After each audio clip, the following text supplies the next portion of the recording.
fools.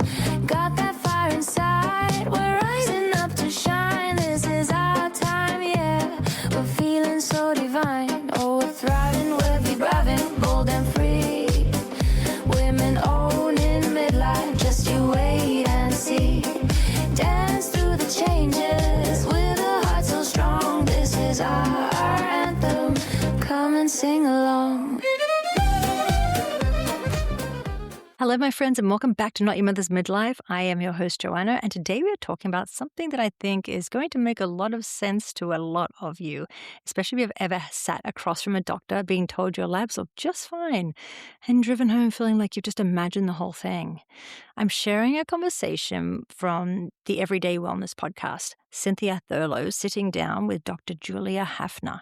Dr. Haffner is a European-trained medical doctor who's worked across internal medicine, geriatrics, family practice, chronic pain, aesthetic medicine, and across all of those fields, she kept seeing the same thing. Women coming in with real symptoms, real suffering, and tests that showed nothing.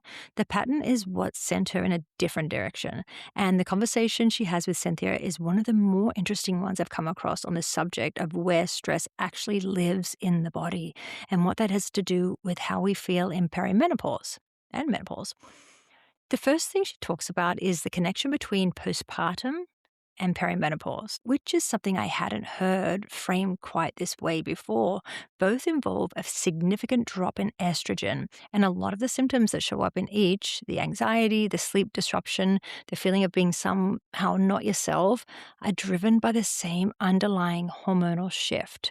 Women who had a hard postpartum experience may find perimenopause particularly familiar, not in a comforting way necessarily, but in a way that at least makes sense.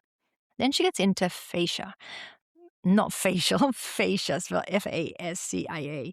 Most of us know fascia as the connective tissue that holds everything together in the body, the stuff surgeons have to cut through. But Dr. Haffner describes it as something more than that. She calls it a sensory organ. And she explains that fascia doesn't just sit there passively. It responds to our experiences: stress, emotional overwhelm, physical trauma, unprocessed grief. Over time, that can create patterns of tension that sit in the tissue and stay there. She's not talking metaphorically, she means this literally. The body stores what the mind has not finished processing. And when you've spent years managing high stress, like a career, a household, other people's needs, maybe some losses along the way, that accumulates somewhere. And Dr. Haffner says it accumulates in the fascia. Is it fascia or fascia? I'm probably saying it wrong, but I'm just going to keep saying fascia. Forgive me. This is also why she pushes back on the idea that trauma only means war or abuse. Trauma, the way she uses it, is anything that nervous system didn't have the capacity to fully move through at the time.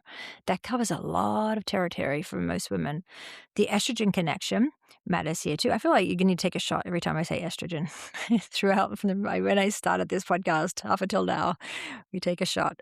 The estrogen connection matters here too. Estrogen has a buffering effect on the stress response. When it's present in good supply, it helps regulate how reactive we are to relationships, to environmental pressures, to the small daily things that might not have bothered us 10 years ago.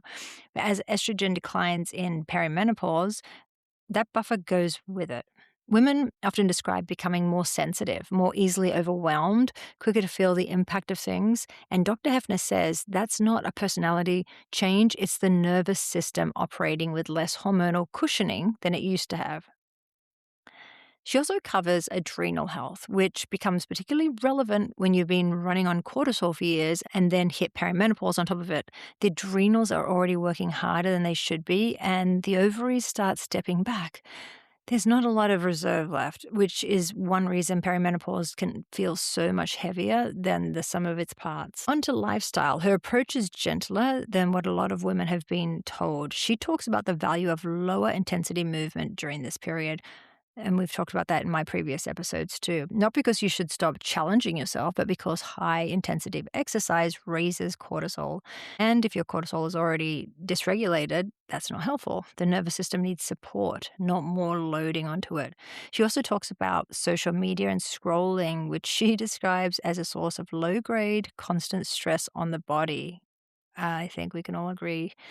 Not the dramatic kind of stress, the kind that accumulates quietly without you registering it. And then she introduces something she calls the energetic facelift, which is her own approach based on meridian points in the face that she says works on the emotional and physical simultaneously. She also has a free app for tracking menopause symptoms, which you can find in the show notes on the episode. What I took from this conversation is the framing more than anything else. Your labs being normal does not mean your body isn't struggling. Your nervous system can be dysregulated in ways that don't show up on a blood panel. And the load that you've been carrying for years, the stress, the unprocessed stuff, the years of putting everyone first, that lives somewhere in the body. Knowing that at least is a good place to start. I'll look the full episode of Everyday Wellness in the show notes. And I'd just like to say thank you for listening. And if you enjoyed this episode, share it with a friend, share it on your social media. It might actually help somebody else who needs to hear this. And it definitely will help me grow my followers. Subscribe to this podcast and also go over and subscribe to my YouTube channel because there's lots of fun videos over there. It's a little bit different than what we talk about here. And leave me a 5-star review. That really will help me. And I really do appreciate it. And until next week, I'm Johanna, and this is Not Your Mother's Midlife. Bye-bye.